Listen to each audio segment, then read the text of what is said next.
कार्यक्रम के पुण्यार्जक हैं। एक बार लगेगा तो 7 पुश्तों तक चलेगा।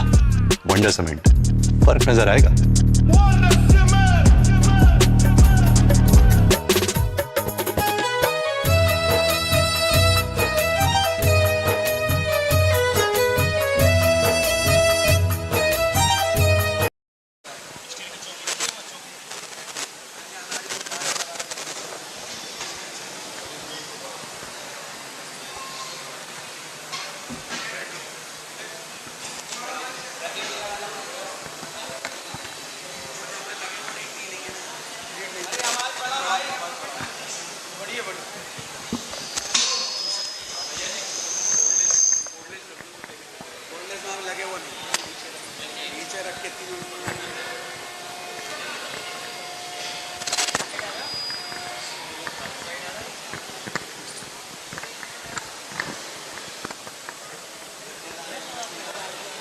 हमें थोड़ी लगे वो जो मोटी कहाँ से लाएगा। ठीक है, जो है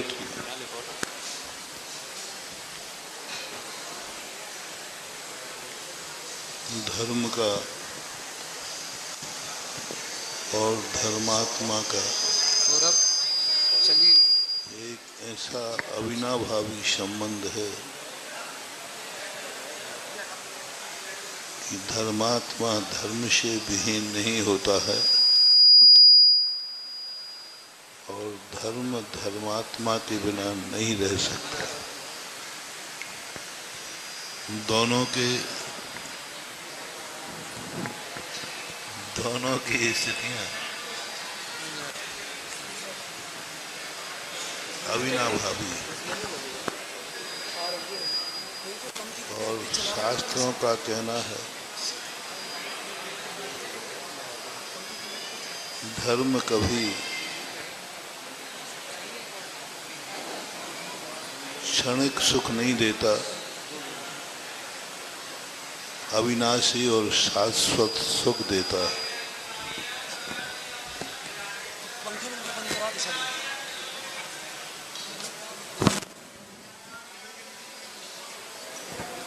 शाश्वत और अविनाशी सुख यदि मिलता है तो धर्म से मिलता है, लेकिन ये शास्त्रों की भाषा, शास्त्रों की बातें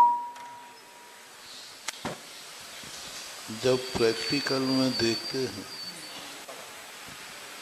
तो कुछ अलग विपरीत दिखता है। देखने में आता है कि आज व्यक्ति सुखी है, कल वो दुखी नजर आता है। आज अमीर है, कल गरीब नजर आता है। आज अच्छा इंसान है, कल बुरा नजर आता है। आज पुण्यवान है, कल पापात्मा नजर आता है। आज आंखों वाला है, कल नेत्रहीन जन्म आता है। सब कुछ विपरीत हो रहा है।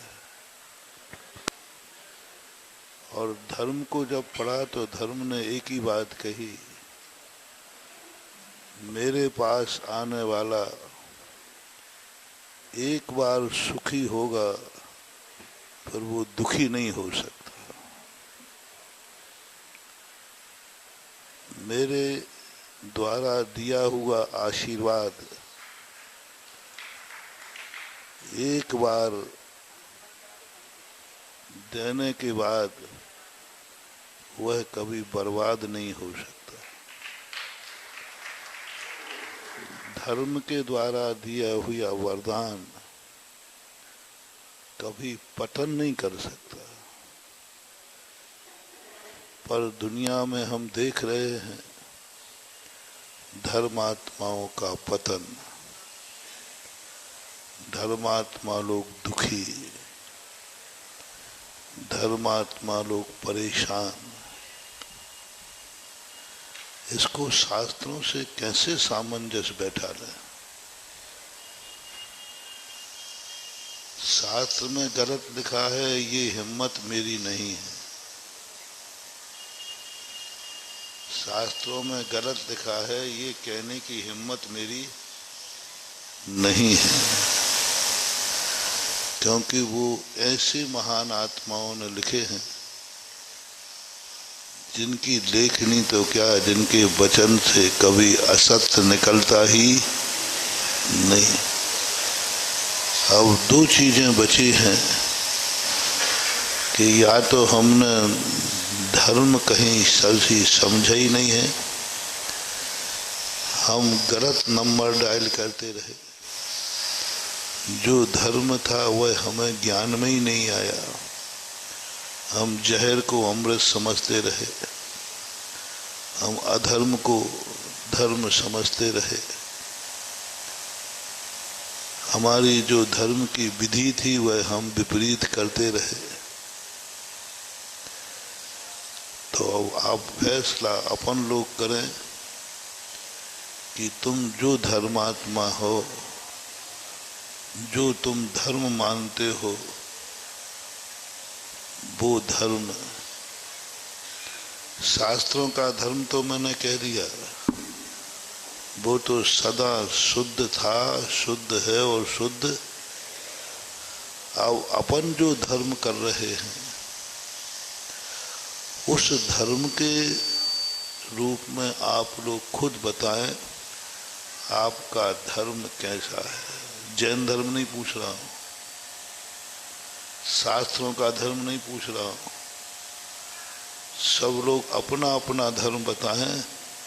तुम जो धर्म मानते हो, जिस धर्म को जानते हो, जिस धर्म को करते हो, वो सच्चा है या झूठा है। देख लेना, अभी परीक्षा तुरंत के तुरंत है। तुम जो धर्म मानते हो, जानते हो, करते हो, तीन चीजें, जानते हो, मानते हो और करते हो, ये तीनों धर्म तुम्हारे, रटी रटाई भाषा मत बोलो, सच्चे हैं या झूठे हैं। सच्चे हैं तो फिर तुम सुखी के बाद दुखी क्यों हो रहे हो, फल उल्टा क्यों आ रहा है? क्योंकि सच्चे धर्म ने तो घोषणा कर दी कि मेरे पास जो एक बार सुखी होगा वो फिर कभी दुखी नहीं होगा। एक बार जो आशीर्वाद पाएगा उसे दोबारा आशीर्वाद की जरूरत ही नहीं पड़ती। एक बार जो इस मार्ग पे आ जाता है फिर वो भवांतर में भी कभी इस धर्म से विमुख नहीं होता। एक बार सच्चा धर्म मिल जाए तो सच्चा धर्म के बाद फिर वो विमुख नहीं होता। हम तो विमुख होते हुए देख रहे हैं, हम तो विपरीत होते हुए देख रहे, हम तो धर्मात्माओं का पतन होते देख रहे, हम तो धर्मात्माओं को रोते हुए देख रहे, हम तो धर्मात्मा लोग कहते हो, तुम ही लोग कहते हो महाराज मैं धर्मात्मा हूँ, लेकिन बहुत परेशान हूँ। अभी विपरीत बातों को मैं क्या करूँ? तुम खुद कह रहे हो कि मैं धर्मात्मा हूँ और आज मैं कोई पाप नहीं करता हूँ, कोई बुरे विचार नहीं करता, बुरा कार्य नहीं करता। आप तो कहीं से भी देख लो, हम सब अच्छे कार्य करते हैं। वो तो सब ठीक है, लेकिन रिजल्ट उल्टा क्यों आ रहा है? तुमने किसके कहने पर धर्म सच्चा मान लिया? तुमने अपनी मर्जी से माना कि कोई तुम्हें कहा था सो मान लिया? अच्छा ये बताओ, तुम्हारा गाइड जो है वो कैसा है, जिसके बल पर तुम चलते हो, जिसके बल पर तुम धर्म करते हो, जिसके बल पर तुम अपने आप को धर्मात्मा कहते हो, वो तुम्हारा कौन है? 3 देव, शास्त्र और गुरु। तो चलो फैसला और कर लें, देव कैसा है? हमारा शास्त्रों का देव तो चोखा है, शास्त्रों का देव तो 100% का है। 46 दोष गुणों से मंडित है, 18 दोषों से रहित है, अनंत चतुष्टय से सहित है। तो मैं शास्त्रों के भगवान की बात नहीं कर रहा हूं, तुम जिसे भगवान मानते हो वो कैसा है?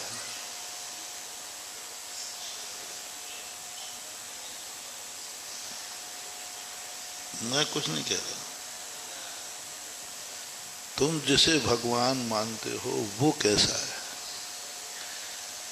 रुठियाई वालों का भगवान कैसा है? चोखा है कि खोटा है? अच्छा, बीनागंज वालों का, राघवगढ़ वालों का, गुना वालों का, इंदौर वालों का भगवान चोखा है।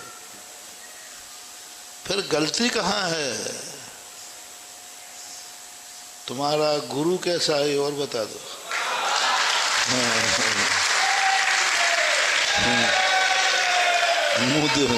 मुंह देखी बोल रहे हो, मुंह देखी बोल रहे, अंदर से बोलो ना। महाराज जी चोखा नहीं होता तो हम आपके पीछे घूमते ही गायब हो। चलो तुम्हारा शास्त्र कैसा है? नमोकार मंत्र कैसा है? तो फिर ये सब उल्टे काम कैसे? शास्त्रों का तो मुझे समझ में आया कि वो तो सब चोखा है, सब कुछ तुम्हारे पास चोखा है, फिर तुम खोटे कैसे हो? है ना? जब सब कुछ तो यही तो बात है। धन है और वो कह रहा मैं दरिद्र हूं, ये कैसा? बोले धन है कि नहीं? बोलो अपरंपार है, लेकिन मैं दरिद्र हूं। विपरीत बात हुई ना। धन है तो दरिद्र कैसा, और दरिद्र है तो धन कैसा? हो ही नहीं सकता। वो कहता नहीं धन तो खूब है लेकिन मैं दरिद्र हूं। ऐसी कैसी बात है? आंखें हैं और कहता मैं दिखता नहीं। आंखें सही है, बिल्कुल चोखी आंखें हैं महाराज। चेन्नई जाके शंकर में भी चेक कराया है, आंखें चोखी हैं कि नहीं? बिल्कुल चोखी हैं, डॉक्टर ने कह दिया। लेकिन महाराज जी मुझे दिख नहीं रहा है। तो बोलो आंखें खोटी हैं कि चोखी हैं? नहीं, आंखें चोखी हैं महाराज, बहुत अच्छी आंखें हैं, हमारी सबसे अच्छी आंखें हैं, लेकिन मुझे कुछ दिख नहीं रहा। कान कैसे हैं? बहुत महाराज, बहुत चोखे हैं, सब सही है, लेकिन मुझे सुनाई नहीं पड़ता। गला कैसा है? बहुत अच्छा है, लेकिन मैं गूंगा हूं। पैर कैसे? बना बहुत मजबूत हैं, लेकिन मैं लूला हूं। हाथ कैसे? बना बहुत अच्छे हाथ हैं, लेकिन कोई चीज को उठा। मन कैसा है? महाराज बहुत अच्छा मन है, लेकिन मेरा दिमाग काम नहीं करता। अब ये सब विपरीत बातें हैं कि नहीं? विपरीत बातें हैं, विपरीत बातें। और शास्त्रों में लिखा है जिसकी आंख चोखी है उसे दिखता भी है, जिसका कान चोखा है उसे सुनाई पड़ता है, जो पैर है वो लूला कभी हो नहीं सकता। धन वाला दरिद्र कैसे हो सकता है? धर्म वाला दुखी कैसे हो सकता है? जिसका धर्म चोखा हो, भगवान चोखा हो, गुरु चोखा हो, शास्त्र चोखा हो, वह व्यक्ति खोटा कैसे हो सकता है?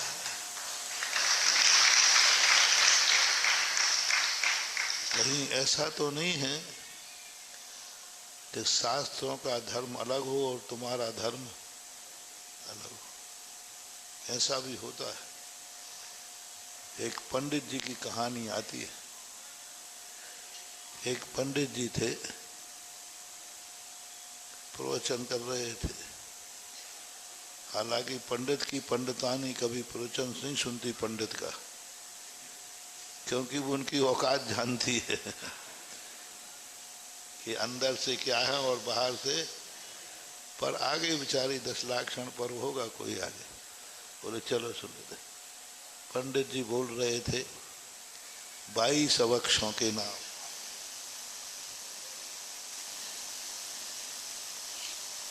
उसमें बैगन, बोले बैगन जानते ना बेटा, ये अवक्ष है। पंडितानी कहती अवक्ष है? अभी तो घर ये बैगन की सब्जी रख के आए, बैगन खरीद के आए और ये अवक्ष कैसे हो गया? हो सकता है पंडित जी को कल वो बात नहीं पढ़ने आई, आज नई शास्त्र में निकली हो, कल तो उनको पता नहीं हो। पंडित जी ने खूब जम के झाड़ा, अभक्ष है जो भटा खावे बैगन खावे दुर्गति जावे, वो जैनी नहीं, अधर्मी है, पापी है, जितने टाइटल थे सब। पंडितानी बेचारी घबरा गई। इधर पंडित जी का प्रवचन खत्म हुआ नहीं, और महिलाओं की तो जल्दी भागने की आदत होती, तुमसे पहले पहुंचना। गई वो तो बहुत गरे राम राम, पंडित जी को देखो कितना सही ज्ञान मिला आज। उसने सारे बैगन उठा के नाली में फेंक दिए, क्योंकि वो अवक्ष होते। अभी नई लेटेस्ट सुन के आई थी। प्रवचनकार पंडित जी पहुंचे, बोले क्या बनाया?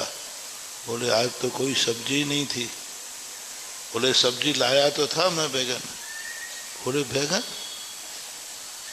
आपने तो कहा है कि बैगन अवक्ष है, 22 अवक्ष में, और जो खावे वो नरक जावे, दुर्गति जावे। बोले पगली कहीं की, पंडितानी की पंडित की पंडितानी होकर इतनी अकल नहीं आई कि शास्त्रों का बैगन अलग है, बाजार का बैगन अलग है।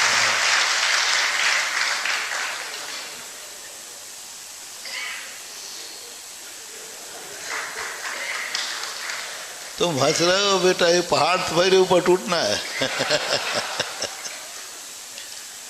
शास्त्रों का बैगन अलग है और बाजार का बैगन अलग है। अब मैं आप सारी सभा से पूछता हूँ, कौन से शास्त्र पर कौन सा बैगन लगता है? शास्त्र में तो आज तक कोई बैगन कहाँ फेंक दिए? नाली में।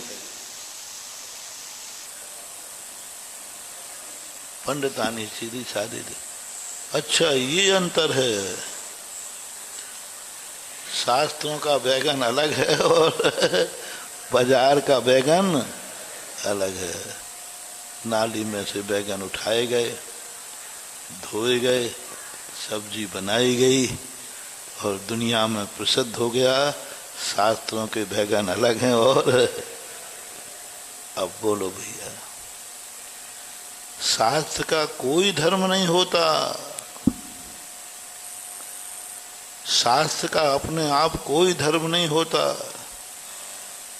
जो सृष्टि का धर्म है उसका वर्णन वहां होता है। शास्त्रों में कोई बैगन। बहुत देसी सरल उदाहरण आया है गांव में, कोई लंबा बड़ा उदाहरण नहीं। मुझे यही लग रहा है कि यही भूल के कारण से हम समझते आए कि हमारे बैगन का त्याग है और हम बैगन खाते आए। क्या कहा? हमारे बैगन का त्याग है और बैगन खाते आए, क्योंकि हमारी धारणा है कि शास्त्र का बैगन अलग है और बाजार का बैगन अलग है। हम बाजार के खाते आए, शास्त्र के छोड़ते आए। सबसे बड़ी भूल हम करते आए। हम नहीं समझ पाए कि शास्त्रों में हमारी खुद की कहानी लिखी हुई है।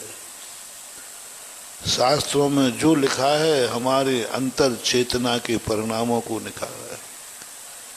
मंदिर में चोखा भगवान है, चोखा भगवान मिलने के बाद तो हमने तो भक्तांबर में पढ़ा है कि हे भगवान, जो एक बार इक्षु रस का पानी पी ले, इक्षु रस पी ले, उसे लवणों दध का खारा पानी पीना चाहे, कौन कौन पीना चाहेगा। और यहाँ तो पूरा का पूरा गन्ने का ग्लास पे ग्याल निकाल गए, फिर भी सोडा वाटर पी रहे हो, फिर भी नमक की बात है हो रही। सब कुछ करने के लिए शास्त्र में सब कुछ ऐसा लिखा है। एक बार सच्चे देव मिल जाए फिर व्यक्ति भवांतरेपि न कदाचित पीक्षितोषि। क्या कहा? भवांतरेपि न कदाचित पीक्षितोषि। इस भव में तो छोड़ो, भवांतर में भी वह कभी सच्चे देव के अलावा कहीं भटकता नहीं। बोलो जैनियों में सच्चा देव है कि नहीं तुम्हारा? फिर भी तुम कहाँ कहाँ पाए जाते हो?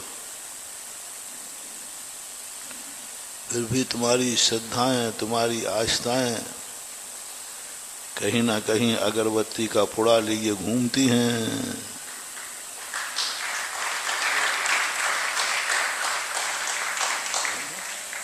कहीं ना कहीं कोई और तमन्ना है जो यहां नहीं है। मंदिर का देवता सच्चा है, तुम्हारा देवता भी सच्चा नहीं है। तुम्हारा देवता सच्चा नहीं है। तुम कह रहे हो हाँ मंदिर के मुनीश्वरनाथ नाथ तो सच्चे हैं और वो हमारे हैं, लेकिन जब तुम्हें हम अगरबत्ती का पोड़ा लेते घूमते पाए गए, बोले भैया ये क्या है? अरे महाराज आप समझते नहीं, मंदिर वाले मुनि मनुष्य तो सच्चे हैं, मंदिर में सच्चे हैं, मंदिर के बाहर तो क्या है? धर्म की बातें हम सुनने के बाद, समझने के बाद व्यक्ति कहीं ना कहीं से अपना बचाव कर लेता है। जैसे पंडित जी साहब ने बचाव कर लिया कि शास्त्र के बैगन अलग हैं और बाजार के। आप भी देखना, अपने मन को ये उदाहरण जिंदगी में याद रखना।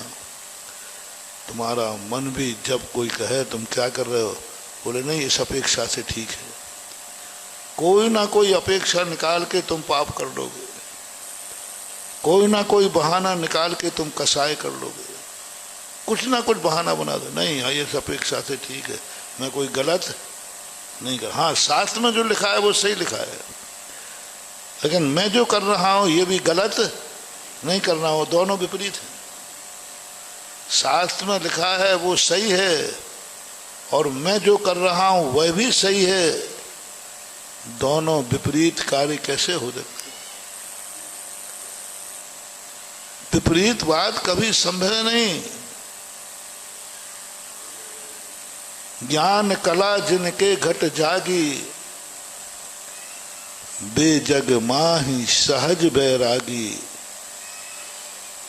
ज्ञानी मगन विषय सुख भोगी, यह विपरीत संभव नहीं।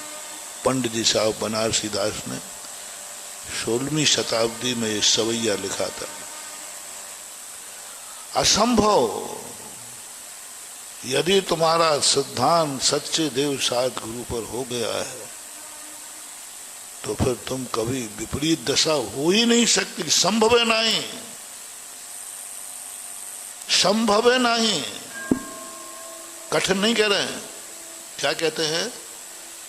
संभव ही नहीं है कि तुम कभी, क्योंकि ज्ञान कला तुम्हारे अंदर जाग गई, तुम कभी विपरीत मार्ग पर चल ही नहीं सकते।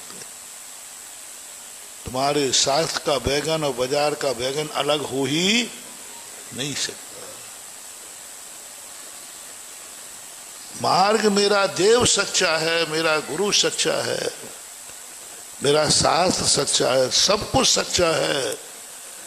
बस एक आवाज और लगा दो, बस एक आवाज और मुझे काफी जांच लेने दो, और आज जांच लो काफी, मैं भी सच्चे ही निकलूंगा।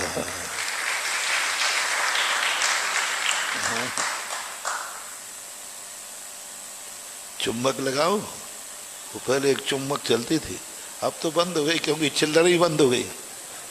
वो चिल्लर चलती थी एक ऐसी, तो इससे देख खोटी है यार, चिपक जाता था तो चोखा आया था मानते थे। अब वो नोट चिल्लर ही खत्म हो गया, अब तो सब कागज आ गया। फिर भी यदि चुम्बक से चिपकाएं तो तुम चिपक जाओगे या छूट जाओगे। बहुत कठिन है अंदर की बात धर्म के प्रति। ऐसा सच्चा देव मिला, लेकिन क्या करें।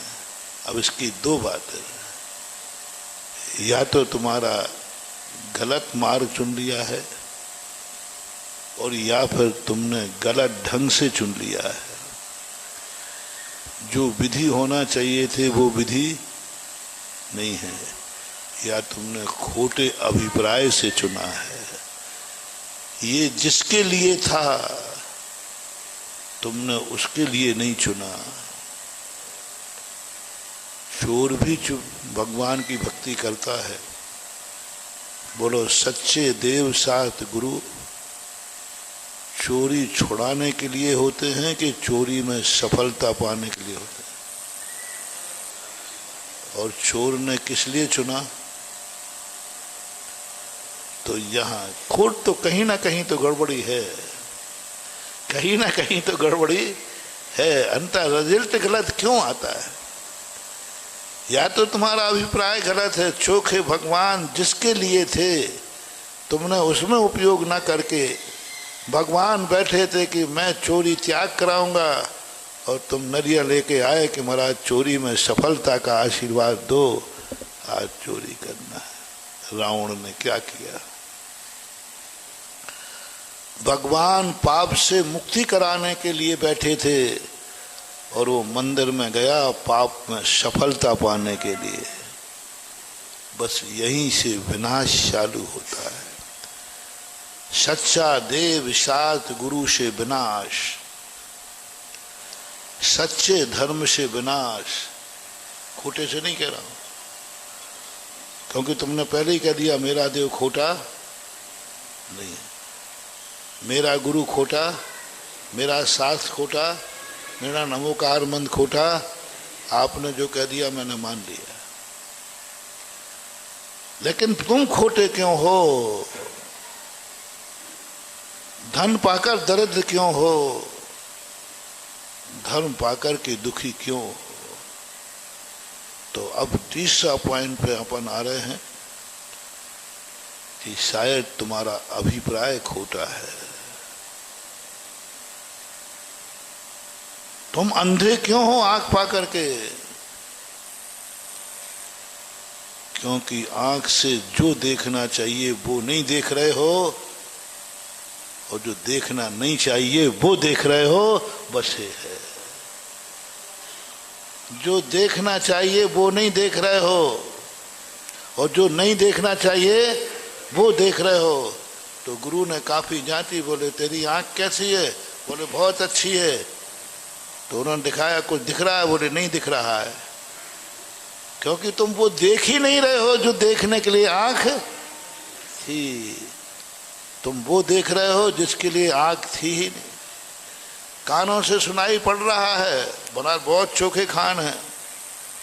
परीक्षा की तो मैंने ये बोला सुनाई पड़ा? बोले नहीं पड़ा। कानों से जो सुनने के लिए कान थे वो तो सुना नहीं, और जो सुनना नहीं था वो कानों से। हमें जहाँ पैरों से चलना था हम वहाँ चले नहीं, और जहाँ नहीं चलना था वहाँ हमने दौड़ लगा दी। हम अभिप्राय खोटा कर दिया।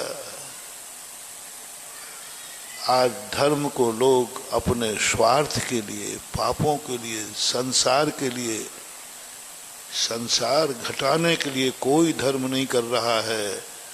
हर व्यक्ति संसार बढ़ाने के लिए कर रहा है। कुछ गलत बोल रहा हूं तो अंतर चेतना से छाती पे हाथ रख के बताओ। संसार घटाने के लिए धर्म हो रहा है या संसार बढ़ाने के लिए? झूठ बोले कौआ काटे, मंदिर में बैठे हो मुनि सुब्रत नाथ, तुम गलत बताओगे मैं भगवान का कैमरे में देख लूंगा, सीसीटीवी है।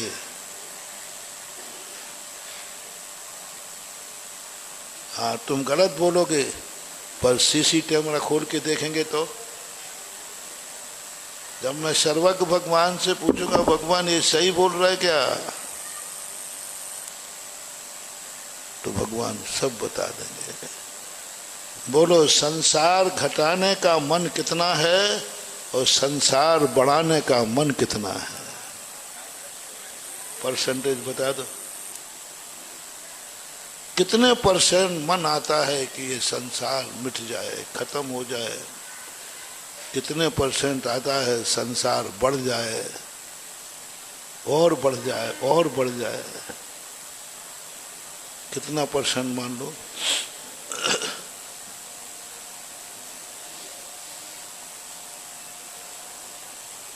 कितना परसेंट मान लो? संसार बढ़ाने के लिए लोग धर्म करते हैं या संसार घटाने के लिए? कितना परसेंट मान लो? जो आप कह दोगे मैं मान लूंगा। बस मुझे तो एक बात सिखाना है, मैं जितना भी बात नहीं कह रहा हूं उसका एक ही बात मेरा उद्देश्य है कि भैया शास्त्र के भटाओ और बाजार के बैगन दो मत करना, एक करना। बस इतनी सी बात तुमसे कहलवाना। बस दोनों एक मान लो, बस मेरा आज का प्रवचन देना सफल हो जाएगा। शास्त्र का बैगन और बाजार का बैगन अलग अलग नहीं है, शास्त्र के पाप और हमारे पाप अलग अलग नहीं है, शास्त्र की कसाएं और हमारी कसाएं अलग अलग नहीं है, सब एक ही है। बोलो, कितने परसेंट लोग संसार घटाने के लिए मंदिर आते हैं, धर्म करते हैं, और कितने लोग संसार बढ़ाने के लिए कि मेरा संसार और बढ़े? परसेंटेज बता दो।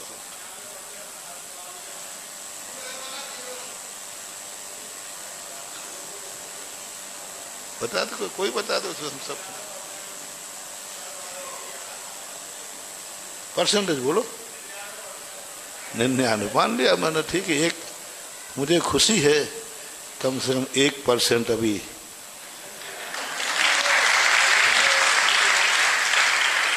बस अब मुझे ज़्यादा तकलीफ नहीं है। 100% कह दे तो हताश हो जाता है। 1% आपने कहा, अब कोई चिंता नहीं है। 1% भी है, शून्य में बढ़ा दूंगा। मेरे पास कुछ नहीं है, मेरे पास शून्य है। मेरे पास क्या है? शून्य है। यदि तुम पूरा कह देते तो मैं शून्य देके क्या करता, लेकिन तुमने 1% धर्म किया, अब उस 1 पर शून्य मैं बढ़ा दूंगा। तो 1 से कितने हो जाएंगे? 10 से कितने हो जाएंगे? 100 से कितने हो जाएंगे? बस 1% तो तुम रहो, शून्य गुरु बढ़ा देगा, बेड़ा पार हो जाएगा। 1% तो रहो कम से कम। 1 नंबर तो है। गुरु के पास शून्य होता है, कुछ नहीं होता गुरु के पास। गुरु के पास, भगवान के पास अपना कोई अधिकार नहीं है, उनके पास शून्य है। भगवान को अपनी जिंदगी का कोई अधिकार नहीं है, उनके पास शून्य है। गुरु के पास भी तुम्हारी जिंदगी का कोई अधिकार नहीं है, शून्य है। शास्त्र के पास भी कोई अधिकार नहीं, तुम्हारा शून्य है। अब तुम्हारे लिए सोचना है, क्या 1% भी धर्म है? क्या 1% भी कभी धर्म के लिए आए? क्या 1% भी कभी भाव आया कि नहीं मेरी भूल है? 1% में बता देता हूं। इतना सा तुम संसार बढ़ाने की चेष्टा कर रहे हो, कभी ये भाव आया ये मेरी भूल है? बस इतना सा पंडित जी कहते हुए कि ये पंडितानी को मूर्ख बनाने की मेरी भूल है कि शास्त्र का बैगन अलग है, बाजार का बैगन अलग है, ये मेरी खा लेना, मैं मना नहीं कर रहा हूं, नाली में से उठाई खा लेना, वहीं खा लेना, क्या फर्क पड़ता है, मुझे कोई तकलीफ नहीं होगी। कोई नाली में खा लेना, नाली के उठा के खा लेना, बस इतनी सी अंदर से आवाज आ जाए ये जो मैंने फर्क किया है ये मेरी भूल है, जो मैं संसार बढ़ाने के लिए धर्म कर रहा हूं करो, लेकिन ये मेरी, बस ये यदि तुमने 1 नंबर ले लिया, जब गुरु मिलेगा वो 1 के आगे 0 लगा देगा, 10 देगा। बस यही बड़ी कला है गुरु के पास, यही है। गुरु 0 वालों का उद्धार नहीं करते, गुरु भली 1 नंबर का हो। अंजन चोर से इतना ही पूछा था गुरु ने, तूने आज तक क्या किया? बोले चोरी की। कौन है तू? मैं चोर हूं। तो ये तूने जो किया ये क्या किया? बोले बहुत बुरा किया। तूने जो किया वो बहुत बुरा किया, ना करने योग्य मैंने कार्य किया, मैं दंड का भागीदार हूं। वो मुनि बनने नहीं गया था। ओहो क्या बात है मानव, अंदर चेतना की बात है। समझो धर्म क्या है। दुनिया मुनि बनने जाती है, भगवान बनने जाती है। एक और भूल चलती है दुनिया में, कई स्वाध्याय बंधु अभी 25-50 साल पहले चला था, भगवान बनने जाते हैं भगवान मंदिर के गुरु के पास। भगवान बनने, कहाँ जा रहे हैं? मंदिर। बोले क्यों? भगवान बनने के लिए। कहाँ जा रहे हो? महाराज पास। मुनि बनने के लिए। एक नई भूल चल दी। गुरुओं के पास क्यों जा रहा है? क्यों ढूंढ रहा है गुरु को? बोले हमें मुनि बनना है। भाई ऑफिस में ये फॉर्म क्यों? मुझे कलेक्टर बनना है। हर व्यक्ति यही कह रहा मुझे भगवान बनना है। स्वाध्याय बंधु कह रहा हमें भगवान बनना है। चरणानुयोग प्रेमी कह रहा है मुझे मुनि बनना है। धन का लोभी कह रहा है मुझे क्या बनना है? धनी बनना है। भूखा कह रहा है मुझे, सब एक ही बात पता है, कुछ नहीं मिलेगा बंधु, बहुत भटक जाओगे। भगवान बनने के लिए भगवान के पास मत जाओ। बहुत बड़ी बात कह रहा हूं मानो, अनंत काल तक जाओगे कभी भगवान नहीं बन पाओगे। जो भगवान बनने के लोग होड़ में लगे हैं वे बागवानी बन जाए तो बहुत बड़ी बात है। गुरुओं के पास मुनि बनने के लिए मत जाओ। वन में जाओगे तो मुनि नहीं बन पाओगे, नंगे बन जाओगे। बहुत नंगे घूमते हैं। नंगे होने के लिए गुरु के पास मुनि बनने के लिए जा रहा हूं। कहाँ जा रहा हूं? मैं ढूंढ रहा हूं कोई मुझे मुनि बना दे, कोई मुझे मुनि बना दे। हाँ, भीख नहीं है रे भिखारी में, तो जो मांगने से मिल जाएगी। मुनि पद कोई भिखारी नहीं है जो कटोरे में मिल जाए। मिले माए, कौन बोलता है? भीख मांगी जाती है और आहार दिया जाता है।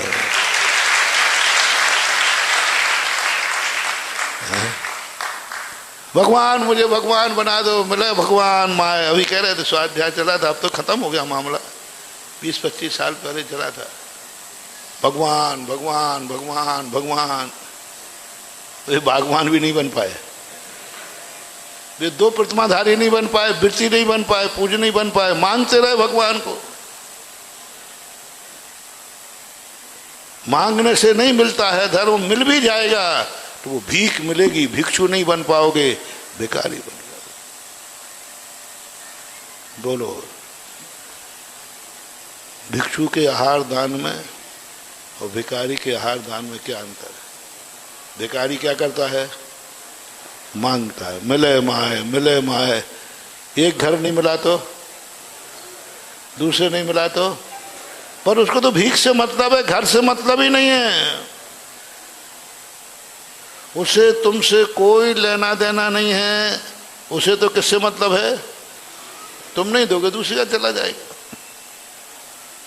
भिखारी का एक ही लक्षण होता है, उसे तुमसे कोई लेना देना नहीं। उसको किससे मतलब है? बोलो, भीख से मतलब है। जहां मिलेगी वहां ले लेगा। महानुभाव, बहुत कड़वा सत्य बोल रहा हूं। तुमने धर्म को भिखारियों का धर्म समझ रखा है। यहां नहीं मिलेगा तुम दूसरी जगह चले जाओगे, यहां नहीं मिलेगा दूसरी जगह धोख दे दोगे। भीख मांगते मांगते क्या करोगे रे? भिखारी बन जाओगे। महाराज जी यहां मिलता नहीं तुम्हारे भगवान के पास, इसलिए हम वहां चले। वहां नहीं मिलेगा तो क्या मचा रखा है रे तुमने? तुम राजा हो, राजा। पूज्यवर कुंद कुंद स्वामी ने कहा तुम राजा हो। राया, जीव राया शब्द का प्रयोग किया। क्या शब्द का प्रयोग किया? पूज्यवर कुंद कुंद स्वामी ने श्री समय सारथी के अंदर अपनी आत्मा को क्या कहा? जीव राजा, अपन राजा है। राजा को राजा मांगता नहीं है, राजा को, जीव को राजा कहा। उसके बाद अपन तो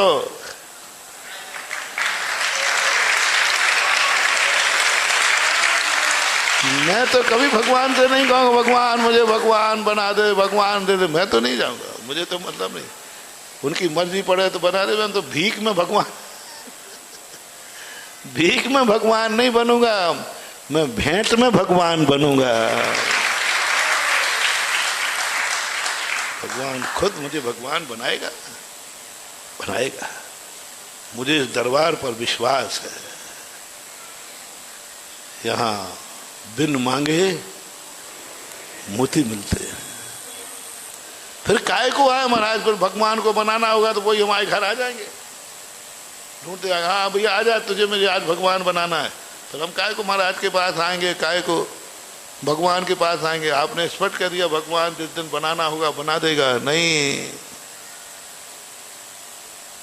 ये कला सीखना है महानुभाव। हम तो कथाएं पढ़ते हैं, उन कथाओं को आधार बनाकर चिंतन करते हैं। बहुत बड़ी कला मुझे अंजन चोर की कथा से मिली। मैं अपनी जिंदगी में घटित करता हूँ, आपको बता रहा हूँ। मानना नहीं मैं बता रहा हूँ। अंजन चोर की कथा से देखो, गजब की चीज है महानुभाव। यदि अपनी जिंदगी में उतर के आ गई तो हम जो चाहते हैं वह हमें तुरंत मिलेगा। बिन मांगे मोती मिले। हम दरवाजे बदलते रहेंगे, हम दरवाजे बदलते आए। हमने कभी ये नहीं समझा है कि चाहे मिले या न मिले, हमारा सच्चा दरवाजा यही है। जो मैं सुनाता हूँ आचार्य सिंह की कहानी, कि आचार्य सिंह ने कहा नर्मदा के नरम कंकर में, लो मैं नर्मदा का नरम कंकर तेरे चरणों में आ पड़ा हूँ, चाहे तो मसल के धूल में मिला दे, चाहे तो गढ़ की मूर्ति बना दे। जय हो जय हो। ये पंक्तियां मेरे लिए मंत्र है। मैं इनका जाप करता हूँ। कभी मन विकलित होता है, मन है छद्मस्त, मन में कभी विकल्प आता है, मैं नमोकार मन छोड़ देता हूँ। मैं अपनी श्रद्धा मजबूत करने के लिए मैं गुरु की एक पंक्ति को नमोकार मन से भी ज्यादा मानता हूँ। नमोकार मंत्र पढ़ते हुए भटक सकता हूँ, लेकिन ये पंक्ति क्या बात कह दी, क्योंकि मुझे सच्चा देव मिल गया है ना। क्योंकि मुझे, अब मैं बता रहा हूं कि तुम्हें सच्चा देव मिला है या नहीं, या तुम झूठ बोल रहे थे। और बेटा जिन जिन ने झूठ बोला है कौआ काटे। परीक्षा कर लो, झूठ बोला है या सही, कि मुझे सच्चा भगवान मिल गया, सच्चा दरबार मिल गया, सच्चा गुरु मिल गया, सच्चा धर्म मिल गया। अभी आपने कहा था कि हमारा धर्म भी सच्चा है, हमारा भगवान भी। मैं परीक्षा कर रहा हूं। जैसे पूज्य गुरुदेव ने कहा, चाहो तो मसल के, बोलो ना, आगे बोलो, धूल में मिला दो, चाहो तो मेरी गढ़ के मूर्ति बना दो। किसको दे दिया अधिकार? मैंने नहीं मांगा, गुरु ने नहीं कहा है भगवान हम आपके पास भगवान मूर्ति बनने आए हैं, हम आपके पास मूर्ति बनने आए हैं। नहीं नहीं, मेरा क्या अधिकार है? तू गुरु है, तू मेरा भगवान है। यदि मैं धूल में मिलाने लायक हूं तो भी मैं अभाग्य समझूंगा। मुझे धूल में मिलाएगा तो कोई दुश्मन नहीं मिलाएगा, धूल में मिलाएगा तो मेरा भगवान और गुरु मिलाएगा।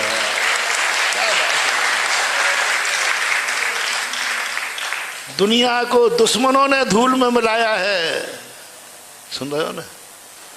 दुनिया को दुश्मनों ने धूल में मिलाया है, दुनिया को कर्मों ने धूल में मिलाया है, और मुझे धूल में मिलाएगा मेरा गुरु, मेरा भगवान, मेरा धर्म। एक बार धर्म को धूल में मिलाने का अधिकार दे दो बेटा, बस। कर्मों ने तो अपन को कितने बार धूल में मिलाया, सब देखते ही रहते हो आप लोग, अपन दुनिया में देखते ही रहते हैं। कर्मों ने कितनों को धूल में मिला दे भैया, करोड़पतियों को कहाँ मिला देता है? धूल में, एक रात में बदल देता है। तो कर्मों ने तो बहुत बार अपन को धूल में मिलाया। महानुभाव, एक बार, ओनली वंस मोर, एक बार अंदर चेतना से बोल दो कि हे धर्म, तू भी मुझे धूल में मिला दे तो मेरा सौभाग्य होगा। मुझे धूल में मिलाया तो किसने मिलाया? और जो धर्म में धूल में मिल जाएगा, चिंता मत करना, पैरों से नहीं कुचला जाएगा, वो सारे दुनिया का तिलक बन जाएगा, धूल का तिलक। धर्म यदि धूल में मिलाएगा तो वो धूल भी गुलाल का रूप बनेगी। किसने मिलाया धूल में? धर्म ने मिलाया। चाहे तो गढ़ की मूर्ति बना दे। यदि मैं मूर्ति बनाने लायक हूं, ये निर्णय किस पे छोड़ दिया? गुरु पर, भगवान पर, धर्म पर, साथ पर, जिस पे भी अपन को लगा। ये सभी अपने एक ही पक्ष है। भगवान कहो, गुरु कहो, धर्म कहो, शास्त्र कहो, जो कुछ भी कहना है, सब एक ही नेचर वाले। ऐसा समर्पण करके कभी भगवान का दर्शन करना, एक बार जिंदगी में, एक बार जिंदगी में करना।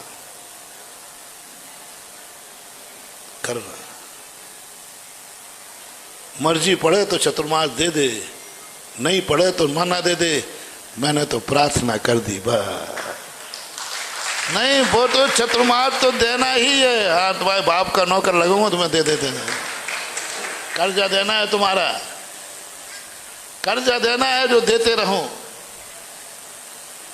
प्रार्थना कर सकते हो, साधु पर अधिकार नहीं। क्या कर सकते हो? अधिकार नहीं। प्रार्थना करना कर्तव्य है। काफी में तुम लिख सकते हो जांचने के लिए। एक विद्यार्थी से कुछ नहीं बना तो हर पन्ने पर उसने 1,000 रुपये पिंच कर दिया। काफी खोली तो उसमें ये था, गुरुजी मैं तो कुछ नहीं जानता, ये रिश्वत ले लो। 1,000 रुपया रख दिया उसने काफी में।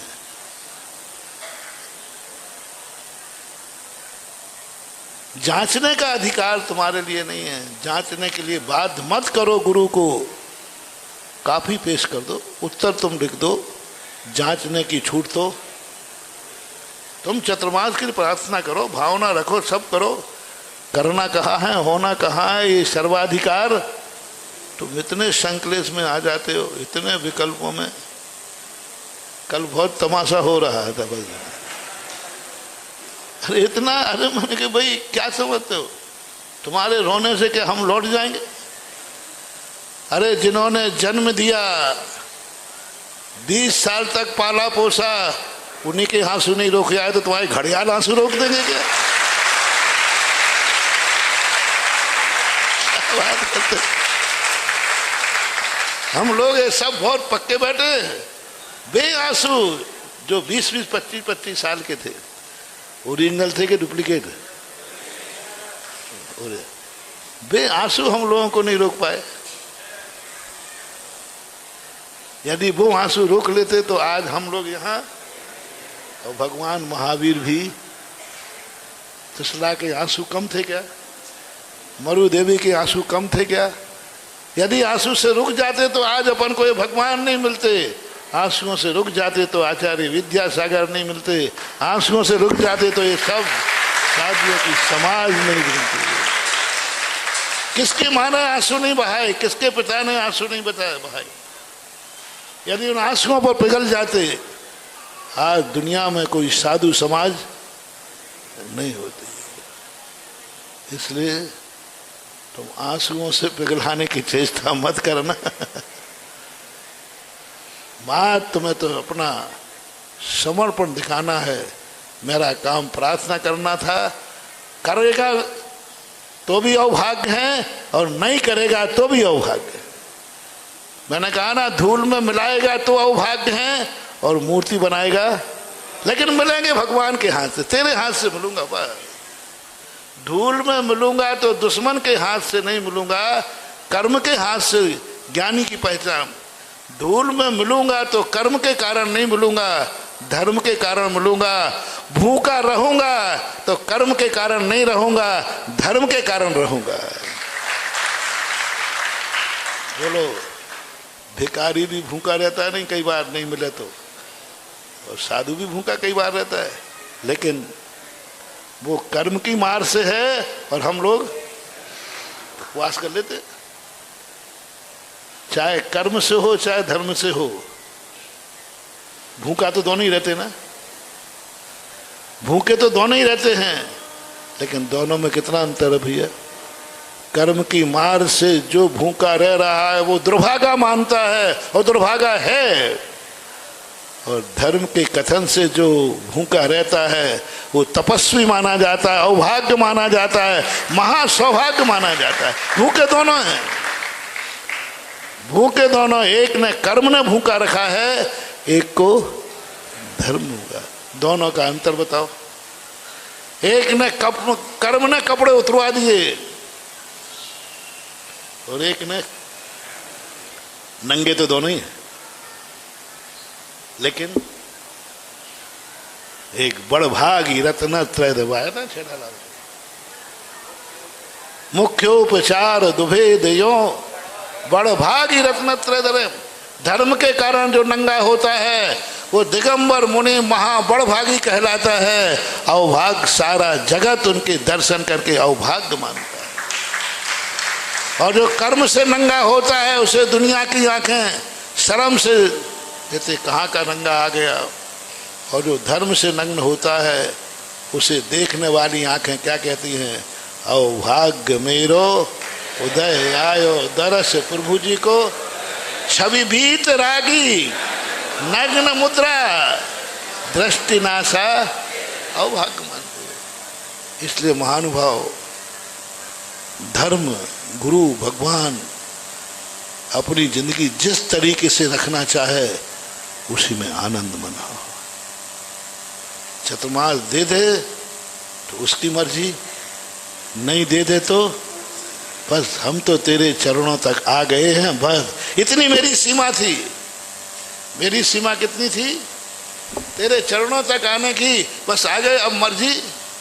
मैंने तो अपनी काफी जमा करा दी। महाराज थोड़ा ध्यान रखना जांचते समय, इतना तो कह ही देते हो गुरु जी थोड़ा, और फिर थोड़ी बहुत पहचान भी निकालते हो। नहीं नहीं नहीं, सच्चे गुरु से इतना भी नहीं कहना। कि थोड़ा ध्यान रखना, सच्चे गुरु से नहीं। यदि तुम्हारा गुरु, मैंने पहले पूछ लिया था, तुम्हारा गुरु सच्चा है कि नहीं, तुम्हारा भगवान सच्चा है कि नहीं है, तो महानुभाव नहीं, कुछ नहीं, ये भी नहीं कहना मेरा ध्यान रखना। कोई कहे थोड़ा तो बोल दो, बोलो नहीं, क्योंकि मेरा देव शास्त्र गुरु, मेरा धर्म, ये कहने की जरूरत ही नहीं। यदि वो धूल में मिला दे तो मुझे विश्वास है वो धूल में मिलाएगा, उसके हाथ की यदि मैं धूल में मिलूंगा तो पक्का वायदा करता हूं दुनिया के माथे पर गुलाल बन करके तिलक बन जाऊंगा। धर्म को आज तक जिनने धूल में मिलाया है वे गुलाल बन करके तिलक बन गए हैं, और धर्म ने कभी मूर्ति बनाया है तो वे भगवान बनकर वेदी पे पूज रहे हैं। अंजन चोर ने कहा मोटिवेशन, बहुत बड़ा मोटिवेशन, मंत्र लेना। क्या किया है तुमने? बोले चोरी। कौन हो? चोर हूं। अच्छा किया कि बुरा किया? बहुत बुरा किया। तो बुरा करने के बाद यहां क्यों आए हो? बुरा करने के बाद यहां क्यों आए हो? अच्छा करके कुछ आते तो बात बनती। देखना बहुत बड़ी बात है। अच्छा करके गुरु के पास आओ, अच्छा करके भगवान के पास आओ, अच्छा करके धर्म के पास आओ, अच्छा करके कुछ धर्म करो। गुरु ने पूछा बुरा करके तुम यहां क्यों आए हो? फिर ये तो अच्छा दरबार है, यहां गंदे लोगों का आना मना है, बुरा करके तुम यहां आए हो, जब तुम खुद कह रहे हो कि मैंने आज तक बुरा किया है, यहां क्यों आए हो? बस उसका प्रायश्चित करने आया। मुझे राजा पकड़ करके दंड देता, ओहो बहुत बड़ी बात। राज की दृष्टि से वह अपराधी घोषित हो चुका था। राजा मुझे दंड देगा, वो मेरा कर्म होगा। मेरे मन में नमोकार मंत्र की महिमा सुनकर के, नमोकार मंत्र की मेहरबानी सुनकर के मैं दंडित राजा से नहीं महाराजा से होना चाहता हूं। दंड तो मुझे लेना है, और दंड में मुझे राजा दंड देगा और वही महाराजा। मुझे दंड चाहिए, मुझे प्रायश्चित चाहिए। मैंने आज तक बहुत बड़ी भूल की है। 3 बार बोला मैंने भूल की है, भूल की है। मैंने कहा था ना तुम्हें कुछ नहीं करना, बस इतना करना कि बाजार के बैगन और साथ के बैगन ये अलग अलग कहना मेरी मेरी। बस अंजन चोर ने इतना ही कहा भूल है। बस गुरु ने कहा इसके पास 1 नंबर है, 99 नंबर तो नहीं है। अभी इसके पास 1 नंबर। जब जब तुम्हें अपने अपराधों की भूल महसूस हो, तुम्हें अपराध छोड़ो या नहीं छोड़ो, इतना महसूस हो जाए कि ये गलत है, ये भूल है मेरी, 1 नंबर आपके पास है। तुरंत 1 नंबर हुआ। गुरु महाराज जो आप चाहो, जो आप चाहो, चाहो तो मुझे भस्म कर दो, मैं पापी हूं, मैंने पाप किए हैं, और मुझे भस्म कर दो, मैं इसी के योग्य हूं। भस्म तो मुझे होना ही है। राजा करेगा, राजा पकड़ेगा तो फांसी लगाएगा। आप भी मुझे भस्म कर दो, मार डालो।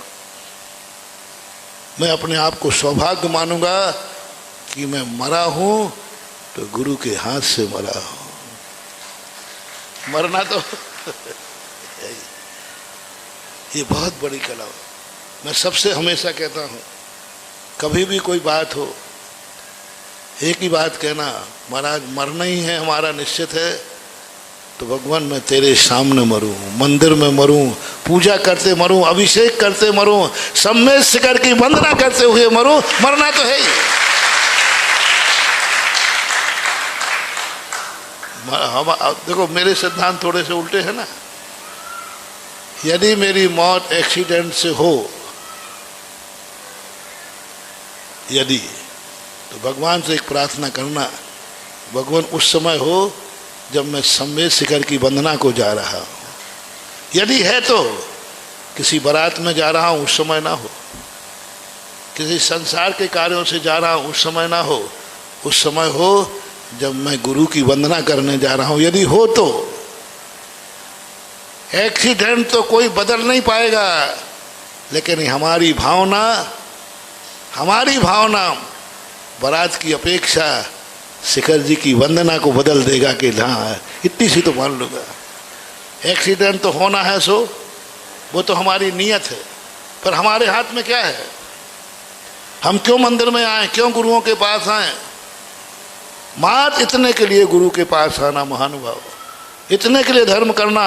ये मत समझना कि महाराज ऐसा आशीर्वाद दो कि एक्सीडेंट हो गई, नहीं। इस बदलने का अधिकार ना भगवान में है ना गुरु में है, कोई नहीं बदल सकता, भगवान भी नहीं बदल सकते। पर भगवान इतना बदल देंगे कि सड़क बदल देंगे, चिन्ह बदल देंगे, और ये परिवर्तन कर देंगे कि बारात में जाकर एक्सीडेंट नहीं होगा, जब संवेद शिखर जा रहा होगा तब होगा। ये गुरु के हाथ में है, बस मुझे मंजूर है, मुझे मंजूर है। भगवान मरने से नहीं डर रहा हूँ, बस मेरा स्थान बदल गया, मेरा क्षेत्र बदल गया। बस भगवान मरना सबको है कि नहीं बोल दो भाई, नहीं जो अमर हो वो, उसके लिए मैं कुछ नहीं बोला हूँ। मैं तो मरूंगा, तुम सब मरोगे कि नहीं मरोगे पता नहीं, बस इतनी सी भावना बढ़ लो ना कि भगवान जब मरूं मैं, भगवान मेरे सामने हो, मंदिर हो और गुरु महाराज प्रवचन दे रहे हो, और उस समय मेरे प्राण निकल जाए। बस गुरु मोले यतिन चिते चैत सिद्धांत वादी सदघोषे, पूज्यपाद स्वामी। भगवान मरना ही है, मेरे मरने से नहीं डर रहा हूँ, और ना मैं ये कहूँगा आपसे कि आप मुझे अमर कर देना, बस मेरा स्थान बदल देना। वो स्थान हो मंदिर, समय बदल देना जिस समय गुरु का प्रवचन सिद्धांत वादी सदघोषे, बस उस समय मेरा मरण हो जाए। बोलो कितना बड़ा काम हो गया, बहुत बड़ा। चाहे तो अंजन चोर ने एक कुछ नहीं कहा, मैं पापी हूं, मेरा एक नंबर है। महाराज ने समझ लिया इसके पास अभी एक नंबर है, और उसने कहा कि आप तो मुझे जो करना है, आप तो मुझे चाहो तो मुझे भस्म कर दो, चाहो तो गढ़ करके मूर्ति बना दो, ये मर्जी तेरी है। बस महाराज ने एक नंबर के आगे शून्य रख दिया है। और गुरु जब देते हैं एक नहीं, गुरु जब देते हैं तो एक नहीं छप्पड़ फाड़ के देते हैं।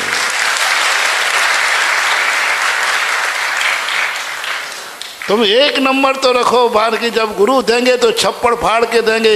एक शून्य नहीं दिया, ना जाने कितने शून्य दे दिए, और उसी समय उसको मुनि बना दिया, और वो भी कम नहीं था। गुरु के उन शून्यों का दुरुपयोग नहीं किया, तुरंत दीक्षा की स्टेज से ही भगवान बन गया। कितने शून्य मिल गए। बस ये हमारी जिंदगी का हुसूल होना चाहिए।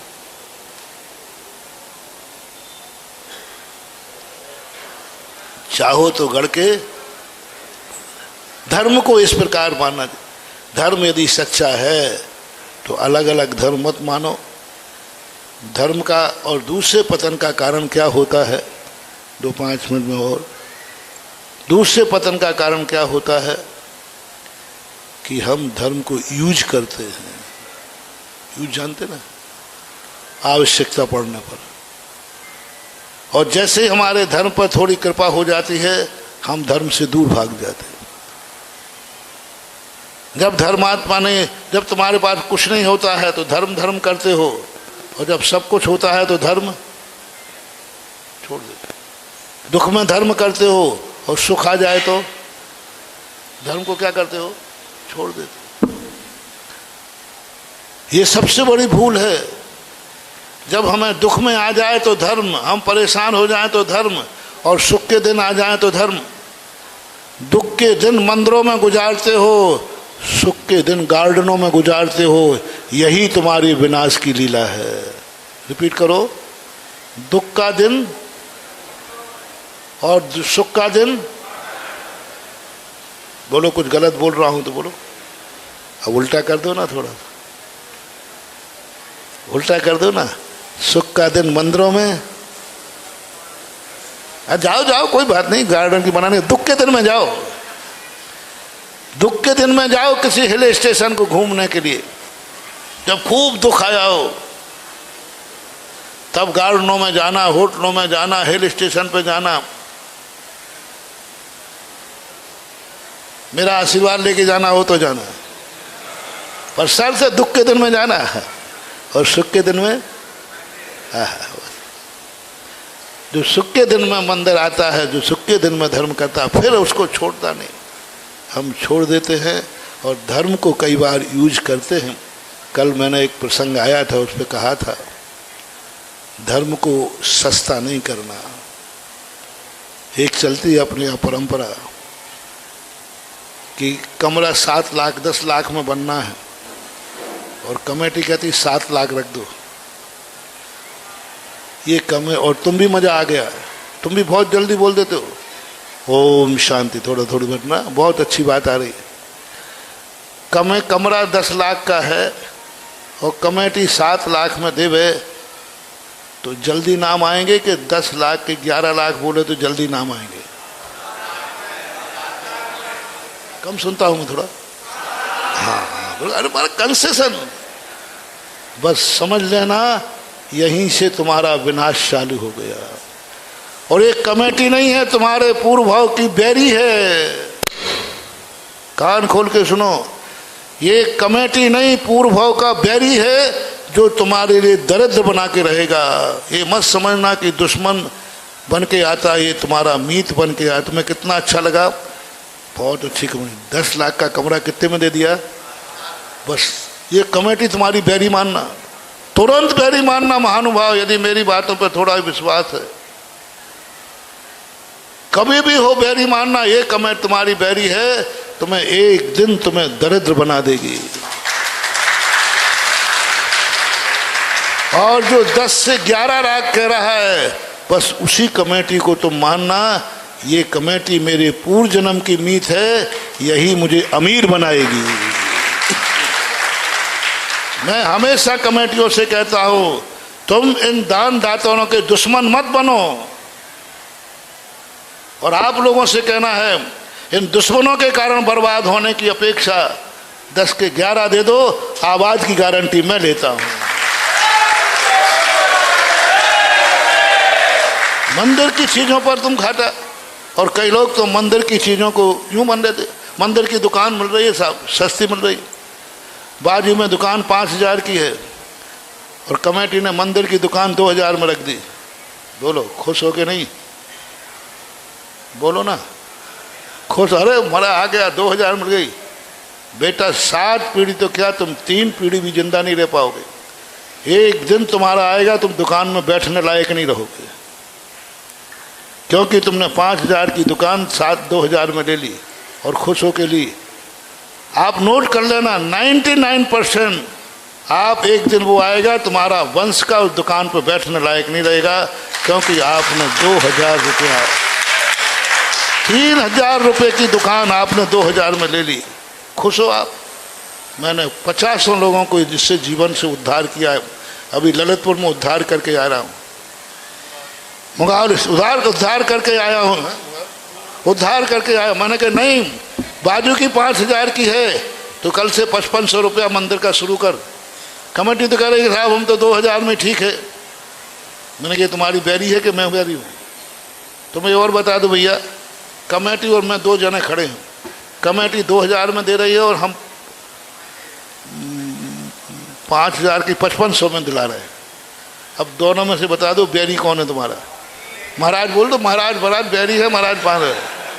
ध्यान रखना, मैंने उपदेश दिया, मैंने कि 5500 में ले, बाजू की दुकान 5,000 में गई, ये मंदिर की दुकान है, मंदिर की दुकान हम 500 रुपया ज्यादा देंगे। गुरु भक्त था, कमेटी 2,000 में दे रही है, यथार्थ घटना है, कमेटी 2,000 में दे रही, मैंने भक्त से कहा नहीं तू 5500 किराया देगा। कमेटी जबकि महाराज हमने 2,000 किया, मैंने कहा मैं 5500 दे रहा भक्त में क्या आपत्ति हो रही। 6 महीने के अंदर जिस दुकान की पीढ़ी दर पीढ़ी कंगाल था, आज उसकी खुद की दुकान हो गई, आज वो मालिक है और लाखों रुपए का दान देने की घोषणा करने लगा। अब बोलो मैंने तुम्हारे 3,500 दिलवाए हैं कि वो आए हैं, बौनी कराई है, तुम लोग क्या समझ रहे हो? ये बैरी हैं। आजकल मंदिरों की संपत्ति को लुटाओ, अरे घर के फार्म हाउस लुटाओ ना, मंदिर की संपत्ति है, सस्ते में तुम लोग बैठते हो ना, मंदिर का बाड़ा पड़ा हो, शादी ब्याह के लिए होटल में 5 लाख दे दोगे, मंदिर के 50,000 में भी रहोगे, मंदिर की संपत्ति है, इस पर भी पैसा लगे, अरे मंदिर की संपत्ति है, तेरे बाप की नहीं है। और कमेटी वाले भी, अरे मंदिर की संपत्ति होटल की संपत्ति से ज्यादा होना चाहिए। जब होटल पे हम 5 लाख दे सकते हैं हम, तो मंदिर की यदि मिले तो 6 लाख रुपया देंगे, क्या फर्क पड़ता है? 2-3 करोड़ की शादी पर होटल में तुम जाकर 1 करोड़ दे दोगे, यहाँ तुम 1 करोड़ दे दोगे तो कौन था, वहाँ तो पता नहीं क्या होगा, यहाँ तो कम से कम कहाँ जाएगा। ये भारत की परंपरा बहुत गंदी चल चुकी है। मेरे भक्त क्यों अमीर हो रहे हैं, मेरे भक्तों में क्यों सिद्धि आ रही है? मैं भक्तों को एक ही कह रहा हूं, मंदिर का माल सस्ते में मत लेना। चाहे सड़क पर महानुभाव, सुन लो कान खोल करके, सड़क पर दुकान लगा लेना, हाथ ठेले पर दुकान लगा लेना, लेकिन मंदिर की सस्ती दुकान पर मत बैठ जाना, नहीं तो बैठने लायक नहीं रहोगे। ये फरमान मुनि सुरेंद्रनाथ भगवान की साक्षी में बोल रहा हूं। कुछ दिन पुण्य है, चल जाएगा, अंत में कोई आंसू पहुंचने वाला। कभी सस्ती दुकान मंदिर की मत लेना। मंदिर की दुकान तुम्हें 5 लाख में मिलती है और वहां लाख कीमत 10 लाख की है, तो मेरा भक्त होगा तो 11 लाख रुपए में दुकान लेगा। दुकान की कीमत 10 लाख है, समझना भाई। कमेटी तुम्हें कितने में दे रही? मेरा भक्त है तो 11 लाख में लेना। लेना, एक बार जुआ खेल जाओ मेरे नाम से। अरे मैं बहुत रिक्सी साधु हूँ, कुछ भी करा लेता हूँ। चलो एक बार 11 लाख का जुआ खेल जाओ, 10 लाख की दुकान पर कितना दे दो? 1 लाख का जुआ खेल जाओ, मेरे नाम से खेल जाना। खेल जाना, लेकिन ध्यान रखना बेटा, बर्बाद हो जाए तो मेरे पर क्लेम करना, और आबाद हो जाए तो फिर चुपचाप मुनि सुरेंद्रनाथ भगवान को दे देना ऊपर की कमाई। फिर थोड़ा बहुत इतना रिस्क उठा रहा हूं तो कुछ कमाई भी तो करूंगा कि नहीं। जब इतनी रिस्क उठा रहा हूं कि बर्बाद हो जाओ तो मेरे पर क्लेम करना, और आबाद हो जाओ तो मुझे नहीं देना। विश्वास है मुझे, सबसे बड़ा विश्वास है महानुभाव जिनवाणी पर, भगवान पर। उनकी वाणी कभी झूठी नहीं होती। निर्माण का खा रहे हो, अरे कमेटी के बाप का क्या जा रहा है? मंदिर की दुकान है, लुटाओ नहीं। मंदिर की संपत्ति दुकान है, हमेशा कभी भी हो सार्वजनिक घोषणा कर। ये बोलियां कैसे चली? ये जो बोलियां रखती है ना तुम्हारे यहाँ, ये अमीर बनने का नुस्खा है महानुभाव। एक पूल सिस्टम चलता है, पूल वो रेलवे में चलता है, सारे ठेकेदार इकट्ठे हो जाते हैं और रेट कोई बढ़ाते ही नहीं है, सस्ते में टूट जाता है। फिर अलग से बोली अलग लगती ठेकेदारों की ओरिजिनल, और फिर वो सब बांट लेते हैं। ऐसे पूल सिस्टम यहाँ कर लो, कौन बढ़ाने वाला है? अपन कोई बोली नहीं बढ़ाएंगे, अपने आप सस्ती जाएगी। कुछ नहीं, इससे साथ धोखा मत करना, क्योंकि ये सच्चा है कि खोटा। बीच बीच में बोल जाता हूँ, क्योंकि आप बदल गए हो तो क्या पता है। बोलो ये सच्चा है कि खोटा? अरे संपत्ति इसकी है कि तुम्हारे बाप की? इसकी बोलो, जल्दी बोलो। इसकी है तो तुम्हें क्या अधिकार है 2 नंबर में देने का और लेने का? खुले मैदान में रखो और सबको बुलाओ और खुली बोली लगाओ। ये बोलियां मार तुम्हें अमीर बना। जहां जहां ये बोलियां लगती है ना, ये अमीर बनाने की। अभी शांति धारा की बोली लगी, चुपचाप 1 लाख का सेट कर देते। चुपचाप 1,11,000 में जिनको सेट होना हो जाओ। कमेटी कहती हाँ भैया हो गया, बहुत है। मैं सेट नहीं करता। मैं कभी स्पष्ट कहता हूँ 1 लाख में सेट मत करना, ये बर्बाद कर देगा इसको। आप तो बोली लगाओ, भली वो 1,11 में जावे, लेकिन बात खुली हो गई कि नहीं? अब ये 1,11,000 तुम्हें अमीर बना देगा, क्योंकि तुमने पूल सिस्टम नहीं किया। तुमने खुले मैदान में बोली, खुले मैदान में बोली लिए। कोई बड़ा नहीं है इसलिए मुझे मिल गई। तो जब भी कोई मंदिर की संपत्ति को कोई भी करो, कोई कुछ भी कर लेता है, कोई कुछ भी कर ले। मंदिर की संपत्ति को अपने ख्याति पूजा लाभ के लिए, अपना यश करने के लिए कि हमारे लिए यश होगा, लोग कहेंगे अरे भैया ये कमेटी बहुत अच्छी है, बहुत बढ़िया है। अरे मंदिर का लेना नहीं है, मंदिर को हमें, मंदिर की संपत्ति लेना नहीं है, मंदिर की संपत्ति देना। अपनी है तो कुछ दे दो। एक दुकान बना के मंदिर को दे दो रे। और महाराज जी कल तक तो हमें उम्मीद थी एक दुकान मंदिर की मिल जाएगी, और ये बाबा तो उल्टा आया। क्या कह रहा है? एक दुकान मंदिर को दान दे दो। एक दुकान मंदिर को बना के दान दे दो। आज दुकान है, कल तुम्हारा गुनाह में मॉल होगा।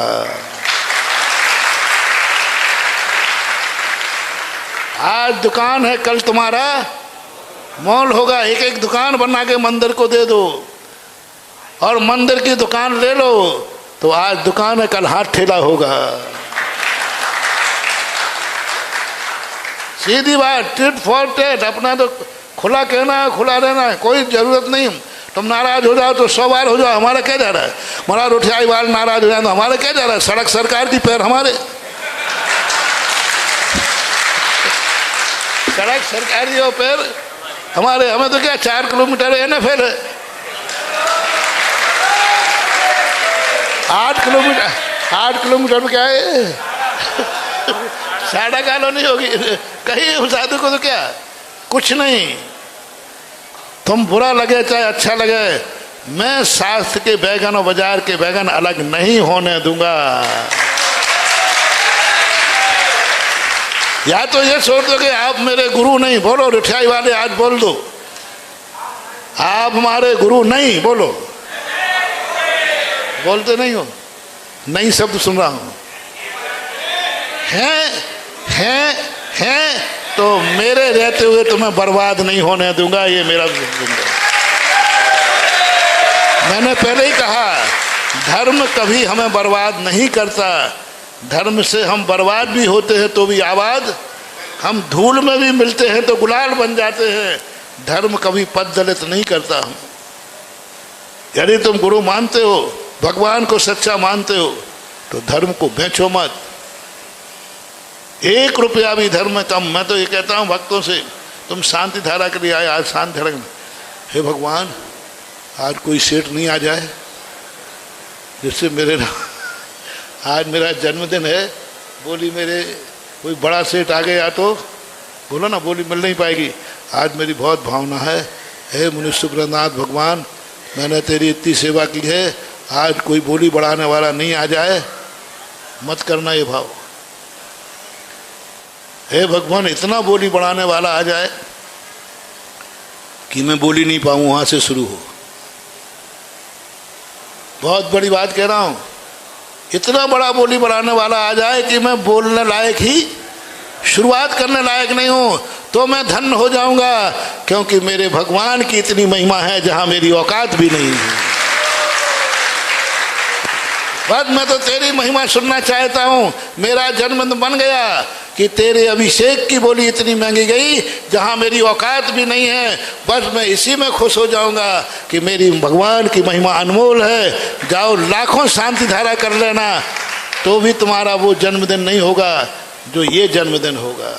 मिली नहीं तुम्हें शांति धारा, लेकिन तुम खुश हो ना, भगवान बहुत अच्छा रहा, नहीं मिली मेरी बराबर तेरी बात, मैं तो इतने में ले पाता, तेरी कीमत कम हो जाती, लेकिन आज तेरी कीमत इतनी बढ़ गई। मुझे यही खुशी है कि मेरे नगर में वो भगवान बैठा है। मैं उस भगवान को पूछता हूँ जहाँ तक मेरी औकात भी नहीं है। बस महानुभाव, तुम्हें बोली नहीं मिली तो नहीं मिली, तो भी तुम्हारे लिए जन्मदिन हजारों शांति धारा से श्रेष्ठ हो गया। अपनी कमी को ढांकने के लिए मंदिर का घाटा मत करना, छेद का घाटा नहीं करना। और पंचों से कहना है मंदिरों की संपत्ति पर दातार मत बनो।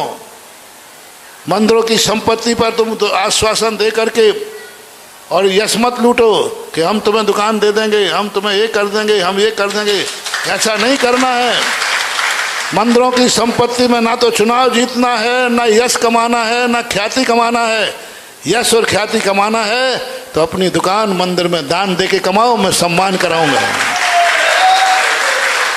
अपनी दुकान बना करके 10 लाख की 5 लाख में दो ना,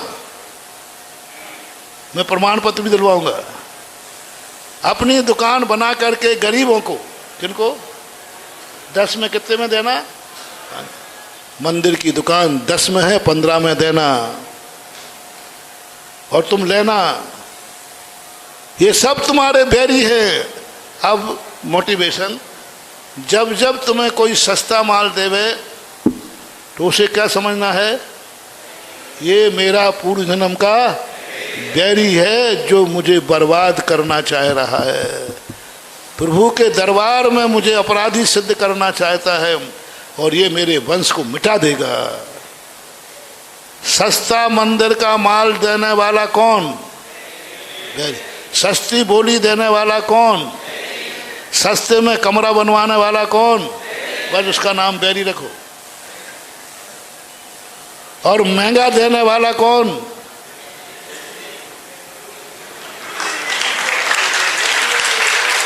सारे जगत को मालूम है कि महाराज का दरबार का हर माल महंगा होता है। बोलो मालूम है कि नहीं? अच्छा, यही पंचकर्मा कोई दूसरे दरबार में करवाते कितने सस्ते में हो जाता पंचमी अंकित, 54 में। और करा लो सुधा सागर के साथ, और करा लो। एक एक नहीं 5-5 बनाना।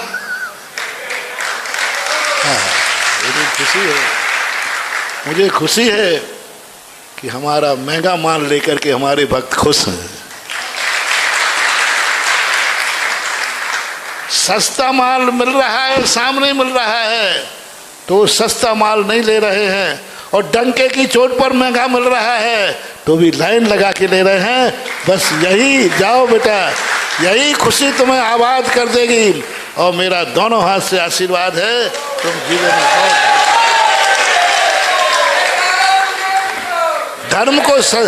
धर्म को सस्ता मत करो, क्योंकि धर्म, ये दुकानें किसी दानी की है, ये जमीन किसी की, दान के पैसे को लुटा रहे हो।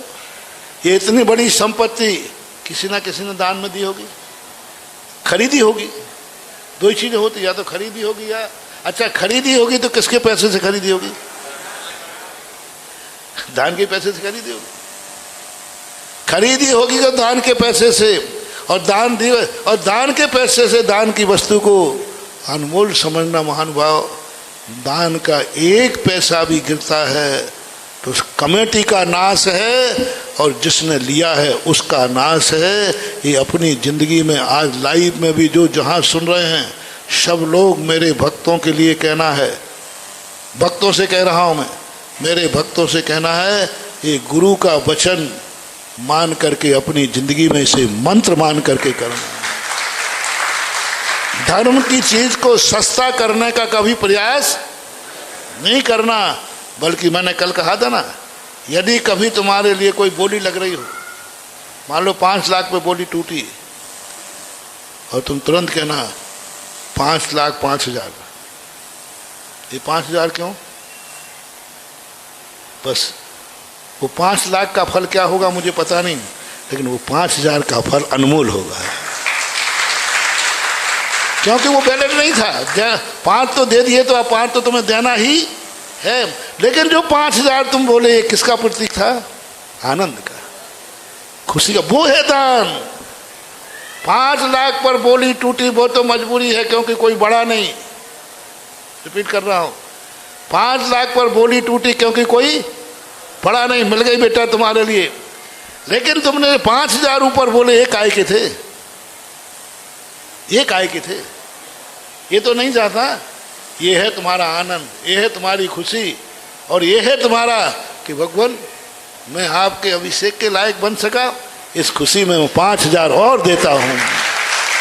वो 5,000 है आनंद, वो है सिद्धि का कारण। तुम तो क्या कहते 5,000 महाराज जी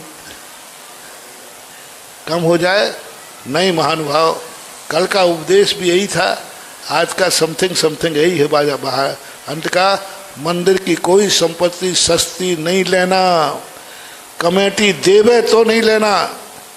ये दुकानें बिकेंगी, खा रहे सुन लो रे, कान खोल कर उठा रहे, यदि सस्ती मिले तो एक भी दुकान मत लेना, पड़ी रहने देना, और महंगी मिले तो एक भी बचने मत देना। कर्जा करके ले लेना, जायदाद बेच के ले लेना, अपने महिलाओं के आभूषण बेच के देना, महंगी मिले तो, और सस्ती मिले तो उस दुकान में कदम मत रखना। नहीं तो सुन लो, एक दिन दुकान पे बैठने लायक नहीं बचेगा कोई। और मंदिर से महंगा लेके देखो, आज दुकान है कल मॉल होगा, ये मेरा आशीर्वाद है। और मैंने तो देखो, हम जो बोलते हैं यहाँ से कैसेट आती है, मुनि समृद्धनाथ भगवान जो कहलवाते हैं वो मैंने कह दिया। अब गुस्सा होना हो तो इन पे होना। ये सांप है, ये लठिया है, अपनी तो 14 है। बहुत अच्छे महानुभाव, हम तो जो कुछ भी बोलते हैं कभी कठोर कभी नरम, आपके हित के लिए बोलते हैं। मेरा कोई निजी स्वार्थ, मेरा क्या स्वार्थ है निजी बताओ उठाई, मेरा क्या स्वार्थ था गुनाह से? मालूम महंगी बोली भी ली, सस्ती ली, तो हमारा वहाँ से कमीशन थोड़ी आया है। नहीं चेक करना हो तो कमंडल चेक कर लेना, और क्या है? बस यही तो है, मेरा कोई स्वार्थ नहीं है, मेरा एक ही स्वार्थ है, मेरा भक्त और मेरे भगवान का भक्त दिन दूना रात चौगुना सुख समृद्धि बढ़ेगा। मेरा एक ही भाव है, खुश रहे, सुख समृद्धि बढ़े, सुखी रहे, बस किसी प्रकार का आंख में आंसू नहीं आए, सदा हरा भरा बना रहे हमारे भक्त, हमारे प्रभु के भक्त और हमारे भक्त। इसलिए मैं तुम्हें कभी अच्छे में कभी कठोर शब्दों में समझा देता हूँ। महावीर भगवान की बोली दे भाई। खड़े मत हो, सबको खड़े नहीं होना, सबको बैठना है। मात्र 2 परिवार को खड़े होकर जाने दो, बाकी सब बैठ करके आनंद। इस कार्यक्रम के पुण्यार्जक थे। घर की लंबी नहीं चाहिए, वंडर सीमेंट लगाइए, वंडर सीमेंट, फर्क नजर आएगा।